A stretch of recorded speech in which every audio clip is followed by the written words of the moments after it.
ताज़ा तरीन वीडियोज़ के लिए चैनल को सब्सक्राइब करके बेल आइकन और ऑल नोटिफिकेशन पर क्लिक करें ताकि आपको मिले हर खबर सबसे पहले। कराची में असिस्टेंट कमिश्नर ने SOPs की खिलाफ वर्जी पर गुलिस्तान जोहर में शादी की तकरीब रुकवा दी, जबकि बंगला मेहमानों से खाली करवा कर सील कर दिया। कोरोना वायरस के फैलाव पर काबू पाने के लिए लॉकडाउन नाफिज होने के बावजूद गुलिस्तान जोहर की एक सोसाइटी में शादी की तकरीब जारी थी।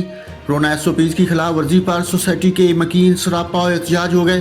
सोसाइटी इंतजामिया की जानब से शादी की गैर कानूनी तकरीब रुकवाने की कोशिश में तकरीब में भगदड़ मच गई।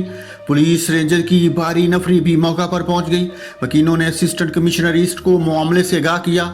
वकीलों की शिकायत पर असिस्टेंट कमिश्नर रहायशी सोसाइटी पहुंचे और तकरीब फौरी तौर पर रुकवा दी। असिस्टेंट कमिश्नर ईस्ट का कहना था कि सोसाइटी इंतजामिया की जानब से शिकायत आई है कि इस प्लाट में शादी की तकरीब चल रही है और ये एक रहायशी इलाका है। जब हम यहाँ पहुंचे तो यहाँ मेहमान मौजूद थे। वकीलों ने बताया कि पहले भी इस प्लाट में तकरीबात होती रही हैं। शादी की तकरीबात को रुकवा कर प्लाट सील कर दिया गया। जो जिम्मेदार होगा इसके खिलाफ कार्रवाई की जाएगी।